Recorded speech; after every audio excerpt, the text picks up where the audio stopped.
one of the most famous military leaders of all time, Napoleon Bonaparte, unfortunately had just a few qualms. For example, in the early 1800s, he decided to take on the Russian giant. But while invading Russia, he found a huge problem. He walked into Russia, and over hundreds of thousands of his men ended up dying, simply because it was too cold, and he didn't give them any applicable sweaters that could keep them protected from the harsh Russian winters. Sadly, Napoleon Bonaparte learned the hard way that even though he could try to move his men with troops and armies, it wasn't necessarily the best way to do so. So, in a rather prophetic statement, our good friend Napoleon Bonaparte once uttered, "There are two levers for moving men, interest and fear." And at the heart of it, Napoleon Bonaparte is correct. If we want men to do something, we have to interest them, but we also have to scare them.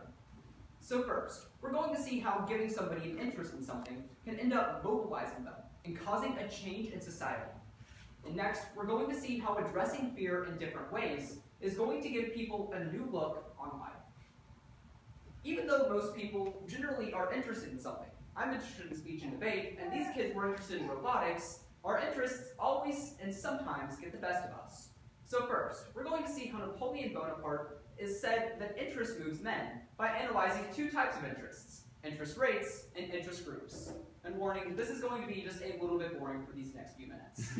So, interest rates. Right now, the Federal Reserve, headed by Chairman Janet Yellen, is considering raising something known as interest rates, which, if they were to do so, could push the U.S. economy in an entirely new direction.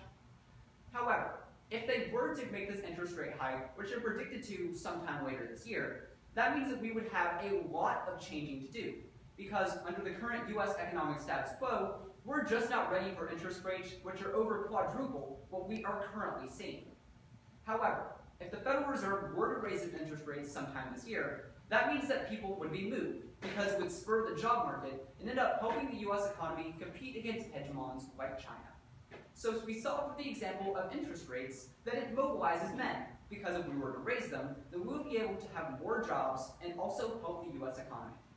But we can also see another type of interest that Napoleon Bonaparte was talking about when turning to interest groups, which are factions of political parties which end up rallying for things in Washington in order to make a change. The most popular interest group, and one of the most well-known, are those fighting against GMOs, or genetically modified foods. These people are rallying in Washington, trying to get Congress to pass legislation to make sure that the food that we put in our bodies, and our children's bodies, is healthy enough for us to survive without any sorts of pesticides or genetic modifications which could hurt us in the future. So, we saw through the two examples of interest rates and interest groups that Napoleon Bonaparte is right. If we have an interest in something, we can mobilize humanity. But next, we're going to analyze how if we have fear, we can also cause a change by having people to move. First by analyzing a Harry Potter spell, and next by looking to the example of North Korea. And currently, Harry Potter is one of the most famous book series and movie series of all time. But in one of the third movie, there's a spell introduced which addressed fear directly. What this spell did was you cast it upon something that was scary, say a ghost, and it would turn it into something humorous, like a jack-in-the-box, showing that if we address our fears, we can move past them, because like Napoleon Bonaparte said, fear can mobilize people. This Harry Potter spell shows that even though fear can be just a little bit scary, if we circumvent it, it's going to help people in the long run, because we don't have something to be scared of.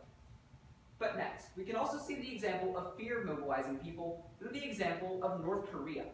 Even though North Korea is usually viewed as a militaristic war state, when the movie The Interview was released last year, people airdropped over 10,000 copies of the DVD right into the streets of its capital, Pyongyang, in order to force people to have a new outlook on life once they learned that they shouldn't be scared of their government, because in reality, it was run by a man who might like cheeseburgers a little bit too much.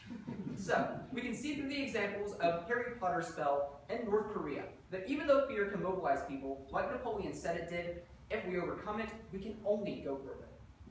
So, when going back to today's quotation from Napoleon, there are two levers for fear, interest and fear. Clearly, we saw that he is correct. Interest and fear can mobilize people. So even though Napoleon Bonaparte might have had a terrible time in Russia, fortunately he was able to reflect on it. And by taking his advice, we can all truly become better people, whether we're interested in it or whether we're scared of it.